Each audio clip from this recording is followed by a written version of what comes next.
Malas noticias para la migración cubana. 20 estados republicanos de aquí, de los Estados Unidos, han presentado este martes una demanda contra la administración de Joe Biden para anular de inmediato el programa de parol humanitario implementado para frenar el flujo descontrolado por la frontera y permitir la entrada de 30.000 inmigrantes mensuales de Cuba, Nicaragua, Venezuela y Haití.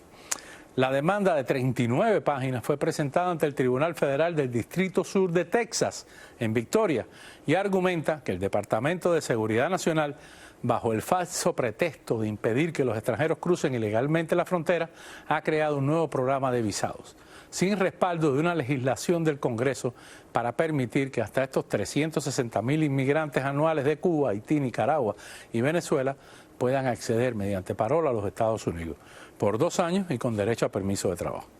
La acción legal pudiera afectar el curso normal del programa de parol humanitario que ha despertado una avalancha de solicitudes entre los cubanos desde su entrada en vigor el pasado 6 de enero. Decenas de beneficiados han podido entrar ya a territorio estadounidense tras cumplir un proceso expedito de reclamación. El documento presentado en el Tribunal de Texas tiene como firmantes a los fiscales generales de la Florida, de Texas, Alabama, Alaska, Arkansas, Idaho, Iowa, Kansas, Kentucky, Luisiana, Mississippi, Missouri, Montana, Nebraska, Ohio, Carolina del Sur, Tennessee, Utah, West Virginia y Wyoming.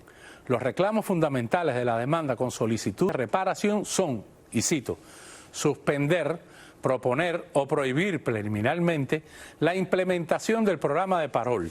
Tras un juicio sobre el asunto, se decrete que el programa de parol fue emitido en violación del debido proceso administrativo y, por lo tanto, debe anularse o, como alternativa, prohibir permanentemente que los demandados puedan implementarlo. Además, declarar que el programa de parol excede la autoridad estatutaria de los demandados para emitirlo, conceder a los estados demandantes los honorarios de sus abogados y los costos judiciales, otorgar a los estados demandantes todas las demás reparaciones a las que puedan tener derecho.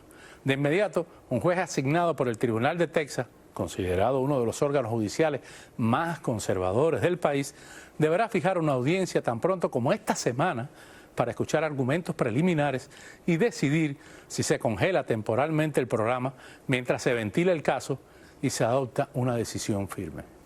Por su parte, el senador Marco Rubio, de aquí del sur de la Florida, realizó una declaración sobre esta demanda contra el parol de los cubanos. Veamos qué dice Marco Rubio. El problema es que, y yo entiendo por qué los estados lo están haciendo, esto tiene un impacto directo con estos estados. Por ejemplo, estamos viendo a través de estos programas y la inmigración descontrolada que estamos viendo, un aumento increíble en el número de estudiantes en las escuelas.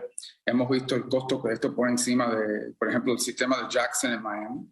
También todo tipo de beneficios que uno recibe cuando entra a este país como refugiado. Hay que entender que hay personas que entran y de un día al otro están recibiendo beneficios que a veces son mejor que lo que puede recibir un ciudadano norteamericano. Hay personas que han trabajado aquí 30, 40 años y se retiran y el pago mensual de Social Security no llega a los beneficios que le está dando a personas que recién llegaron, a veces de manera irregular. Así que, en fin, esto tiene un impacto directo con el Estado. El Estado tiene que pagar por los estudiantes en la escuela.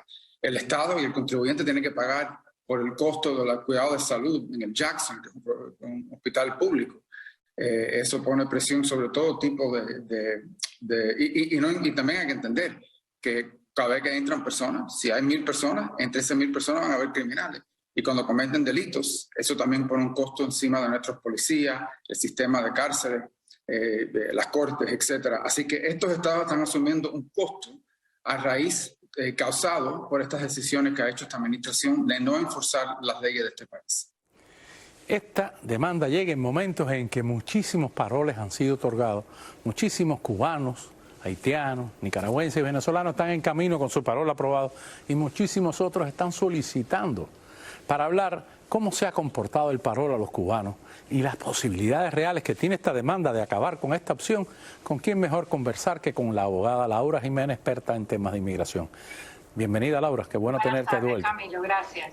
Gracias por invitarme. Sí. Pues Camilo, es algo que ya esperábamos esto que está pasando. Sí. La verdad, sí, era de esperarse. Ya sabíamos que si bien había sido al menos en mi opinión, una buena estrategia de la administración para tratar de frenar la crisis en la frontera, y que también estas personas que entren aquí no solo entren de una forma legal y organizada, sino que entren con la posibilidad de inmediatamente aplicar un permiso de trabajo y poder entonces trabajar legalmente y aportar y ser autosuficientes económicamente en la comunidad. Lamentablemente, Camilo, sí existe la posibilidad de que el juez emita una decisión bloqueando de manera temporal la facultad del gobierno hasta tanto no decidan si se implementó de una manera correcta o no. Pero vayamos por parte, abogado. ¿Implementar la suspensión del programa implica que se congela todo o solo a las nuevas solicitudes, los nuevos parol, los que están en tramitación? Esa es una buena pregunta, Camilo. Yo diría que aquella persona que tiene su permiso de viaje aprobado, sobre todo, no que está a la mitad del proceso, pues existe la gran posibilidad de que todavía sea permitido viajar e ingresar al país. Como bien sabemos, generalmente la ley no se aplica de manera retroactiva, sino que generalmente surte efecto al día siguiente de que se publica. En este caso es una orden judicial que bloquearía temporalmente la facultad del Departamento de Seguridad Nacional de poder aprobar estos paroles y seguir adelante con el programa. Abogada, por su primera respuesta, yo infiero que para usted el parol estaba funcionando bien, ¿es así? Así es, el parol estaba funcionando bien, Camilo, y si bien es cierto que tanto en la frontera como bajo este programa de parol no existen los recursos suficientes para poder comprobar si los inmigrantes que están entrando al país tienen algún récord criminal o presentan un riesgo para la sociedad americana, al menos entran de una manera organizada, entran con un patrocinador y, como te lo digo, entran con la posibilidad de trabajar legalmente y no solo aportar a la comunidad, sino no de tener que depender de nadie y poder ser autosuficientes. De todas maneras, Camilo, el impacto va a ser catastrófico, ya que, como bien sabemos, solamente en este año fiscal, de octubre a diciembre, hubieron cerca de 900.000 cruces en la frontera sur. Al parar entonces este programa de parol, obviamente estos cruces ilegales se van a volver a disparar y la crisis en la frontera va a continuar. Y ahí viene mi otra pregunta. ¿Funcionó? Y espera, los inmigrantes van a seguir llegando a estas ciudades, por la frontera sur o con el parol, van a seguir llegando. Es muy poco el tiempo de que se aprobó, pero se decía que uno de los objetivos de este parol era frenar de alguna forma la entrada desorganizada por la frontera sur. ¿Eso se consiguió? Así es, eso se consiguió, y no solo se hizo la prueba piloto con los venezolanos, sino que se ha visto el resultado en estos apenas casi 2 semanas que lleva el programa implementado. También vamos a recordar que a las personas o a los inmigrantes que estaban en frontera se les instruyó que no podían presentarse o cruzar de manera ilegal porque no iban a calificar para asilo. Se les instruyó que en su lugar bajaran la aplicación de CBP-1, la cual, bueno, lamentablemente está sufriendo también de congestiones en su sistema, pero deben de bajar la aplicación para solicitar una cita y presentarse de manera legal a la frontera. Eso es una estrategia que, Camilo, al prevenir que las personas entren de manera ilegal y obligarlas a que, sobre todo estas personas de países centroamericanos que no participan en el programa de parol, soliciten una cita y se presenten de manera legal en la frontera, al no haber el programa del parol, Camilo, ya no solo van a ser los centroamericanos, sino van a ser también entonces estos 4 países que tienen un número de inmigrantes bastante grande y que ha crecido significativa y dramáticamente en los últimos 3 meses, van a estar también entonces conglomerados en la frontera, no van a poder obtener la cita de manera organizada y van a comenzar los cruces ilegales nuevamente. Abogada, entonces, ¿se le pudiera recomendar a todo el que tenga el parol aprobado que se apure, que venga rápido, que se apure en llegar? Así es. Así mismo Así es. es. Y en el caso de las personas que están en México y que por N o por Y no los dejan montarse en el avión con el parol, no los dejan venir a los Estados Unidos, ¿qué solución tienen? ¿Irse a otro país y volver a intentarlo? Bueno, en realidad recuerda que ellos tienen 90 días para regresar al país después de que el permiso de viaje está aprobado. Yo entiendo que sobre todo en México hay una situación bastante crítica en cuanto a que los oficiales de las aerolíneas y los oficiales de inmigración no dejan montar a estas personas en los aviones, ya sea que porque tienen desconocimiento o porque simplemente están tratando de aprovecharse de la situación actual, pero mi recomendación es que traten de buscar una solución lo antes posible. Quizás no les aconsejo salir de México porque no sé cuál es su estatus en México, pero tratar de informarse. Entonces, si no tienen claro qué es lo que deben hacer, contactar a un abogado, contactar a un especialista en el tema. Muchísimas gracias por estar con nosotros, Laura. Me tomo una libertad. Luce usted radiante hoy. Hay que averiguar qué pasó allí. Muchas gracias por estar con nosotros y con aclararnos estas dudas que siempre lo hace. Pero, señor, el tema de los balseros es otro tema importantísimo, porque a pesar de todas las amenazas y todo, siguen llegando. Y un reporte reciente establece que esto tiene un lado muy oscuro, muy tétrico, que no sale muchas veces a la luz, el caso de los balseros.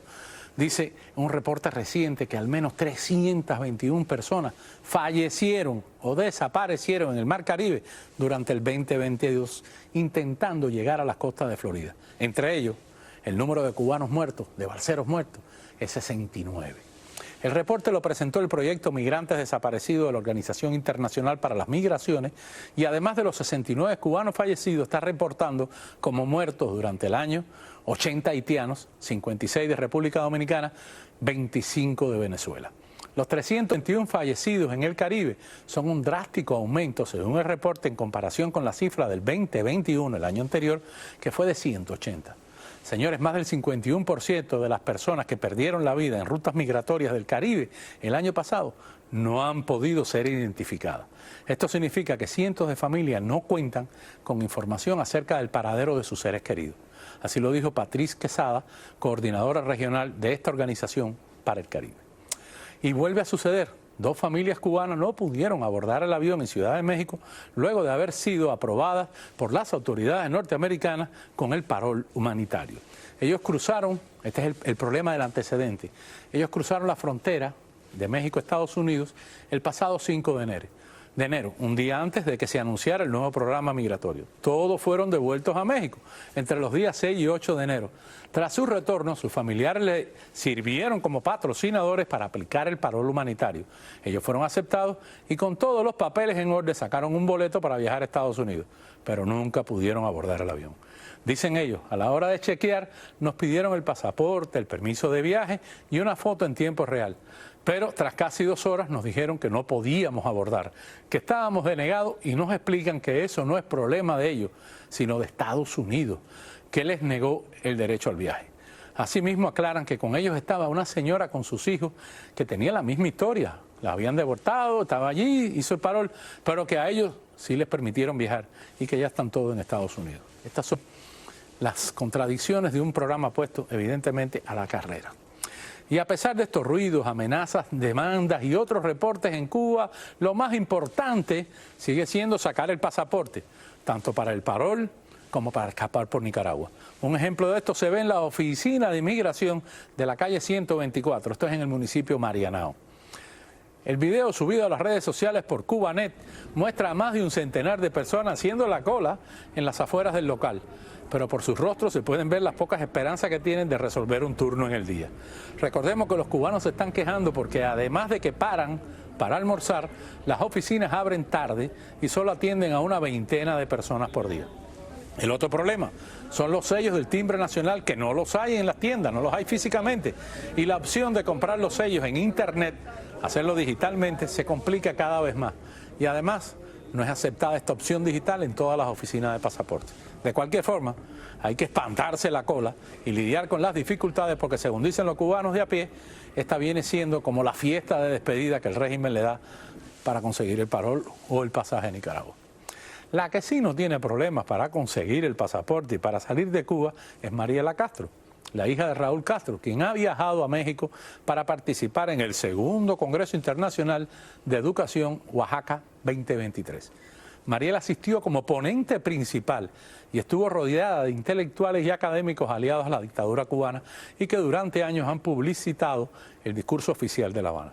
En la foto se le ve con su computadora, marca Apple, por cierto, nada de Polhón ni Russo, nada, Apple, y flanqueada a su izquierda por el teólogo brasileño Frei Beto, a su derecha se encuentra José Ramón Favelo Corso, Marco Raúl Mejía y el organizador del evento, Miguel Erasmo Saldívar Carrillo.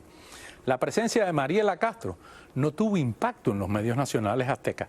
La hija del dictador cubano ni siquiera fue mencionada en los medios locales de Oaxaca o en los órganos de propaganda de Cuba. Su viaje al sur mexicano ha pasado inadvertido. ¿Con qué intención? No lo sabemos. De hecho, hasta la publicación de esta noticia, el tuit de CNSX acerca del evento tenía solo 5 retweets por cuentas cubanas y 3 likes.